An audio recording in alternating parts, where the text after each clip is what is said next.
अक्सर हम चुनावी नतीजों को सिर्फ हार जीत के चश्मे से देखते हैं, पर सच तो ये है कि ये कहानी का बस एक छोटा सा हिस्सा है। कोई भी जनादेश, कोई भी मैंडेट सिर्फ आंकड़ों का खेल नहीं होता। ये जमीन से उठी एक आवाज है, लोगों की जरूरतों, उनकी उम्मीदों और हाँ, उनकी शिकायतों का एक सीधा साधा हिसाब है। आज हम झारखंड के गुमला विधानसभा क्षेत्र से मिले इसी जनादेश की परतें खोलेंगे।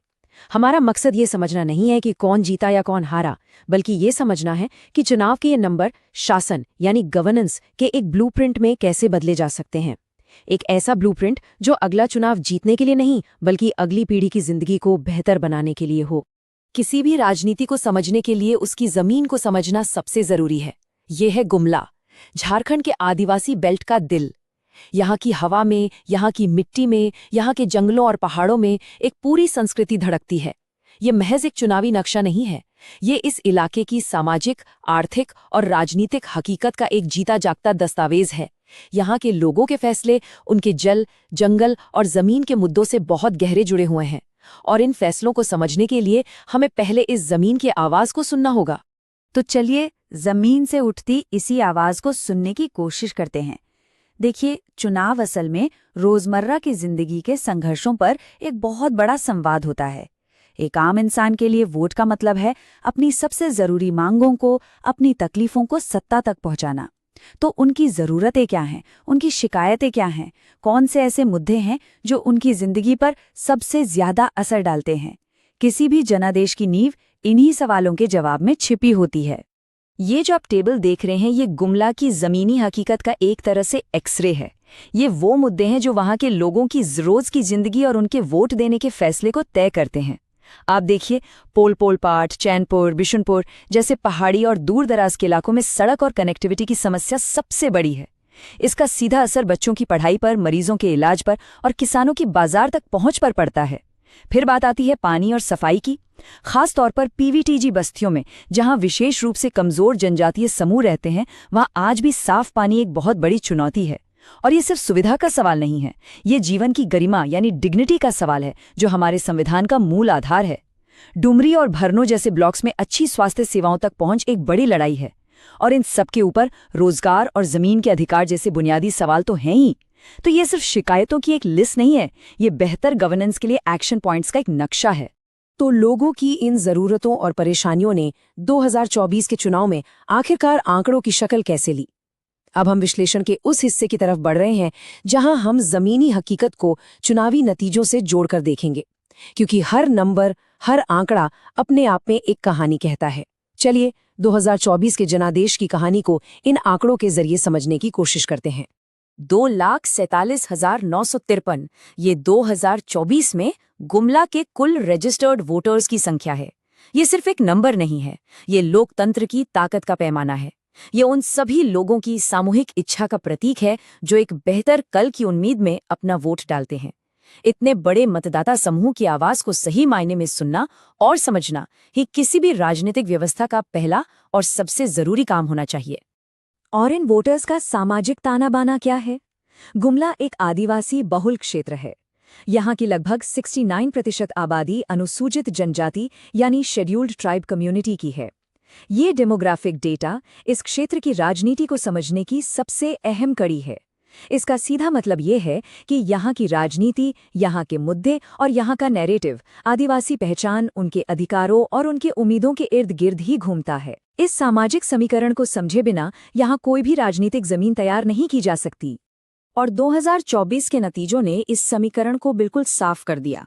जेएमएम को मिले 51.54% वोट, जबकि बीजेपी को 35.59%। ये एक बहुत ही स्पष्ट और निर्णायक जनादेश था, एक डिसाइसिव मैंडेट। करीब 16% का ये फासला दिखाता है कि वोटर्स ने किसी एक पक्ष को बहुत मजबूती से चुना है। और इतना बड़ा मार्जिन किसी एक हवा या लहर का नतीजा नहीं होता। इसके पीछे हमेशा जमीन पर काम कर रहे कई गहरे सामाजिक और राजनीतिक कारण होते हैं।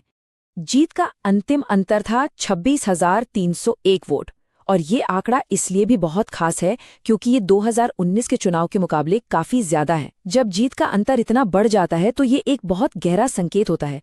ये बताता है कि वोटर्स के एक बड़े वर्ग ने अपनी राजनीतिक पसंद को लेकर एक ठोस फैसला ले लिया है।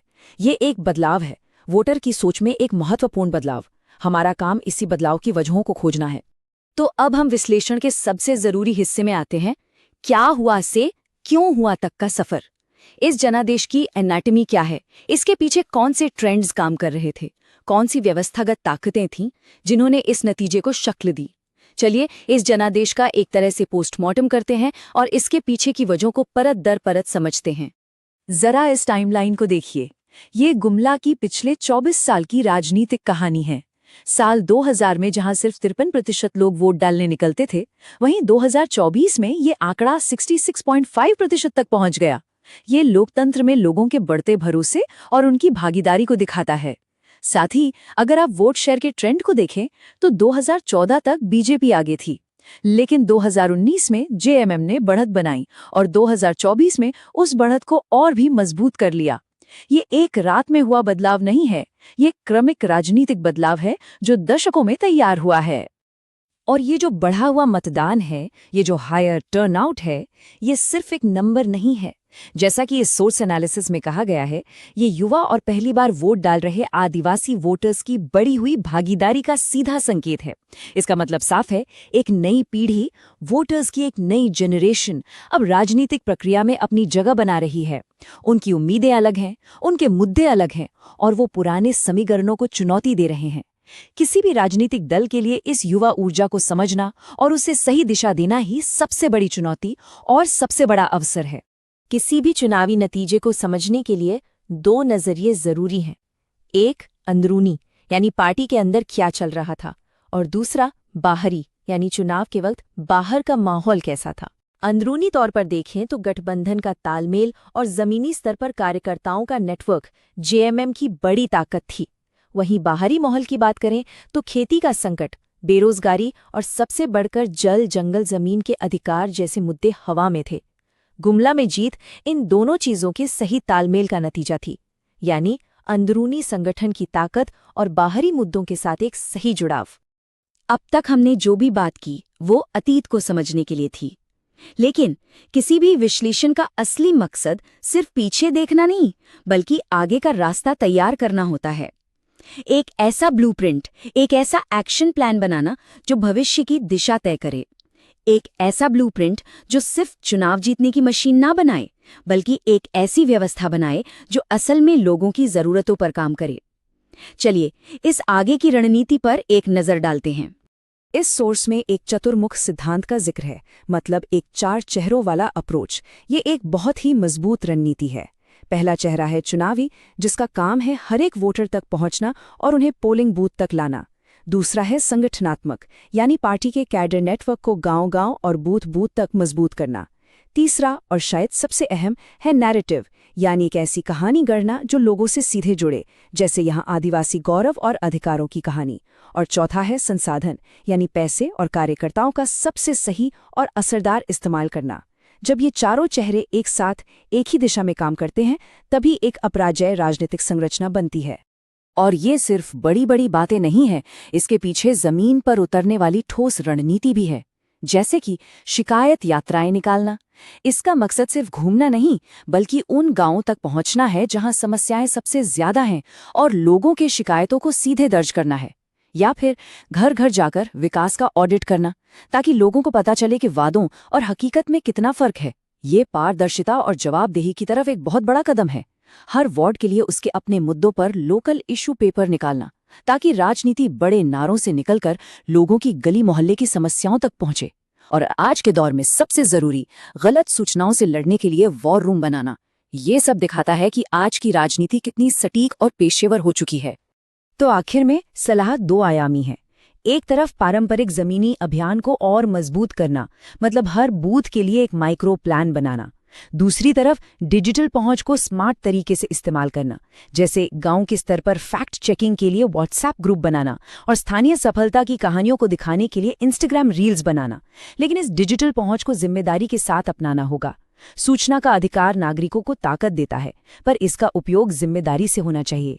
भारत के डीपीडीपी फ्रेमवर्क के तहत ये सुनिश्चित करना जरूरी है कि हर नागरिक का डेटा सुरक्षित रहे और उसका उपयोग केवल उनकी सहमति यानी कंसेंट से ही हो। टेक्नोलॉजी का इस्तेमाल लोगों को जोड़ने के लिए होना चाहिए, उन्हें बांटने या गुमराह करने के लिए नहीं। ये सारी रणनीति, ये सारा विश्लेषण किसी एक चुनाव को जीतने या हारने से कहीं आगे की बात है। ये कल के लिए एक दृष्टिकोण है, एक विजन है। एक ऐसा विजन जहां राजनीति का मकसद सिर्फ सत्ता हासिल करना नहीं रह जाता, बल्कि जन केंद्रित शासन यानी पीपल सेंट्रिक गवर्नेंस की एक नई मिसाल कायम करना है। और इस पूरी चर्चा का सार, इसका असली मकसद इस एक वाक्य में छिपा है।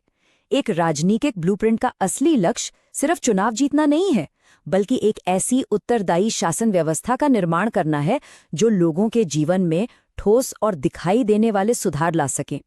डेटा, रणनीति, अभियान, ये सब सिर्फ साधन हैं, औजार हैं। असली मंजिल तो जनता की सेवा और उनका विश्वास जीतना है। तो आखिर में हम इसे एक बड़े सवाल पर आकर रुकते हैं।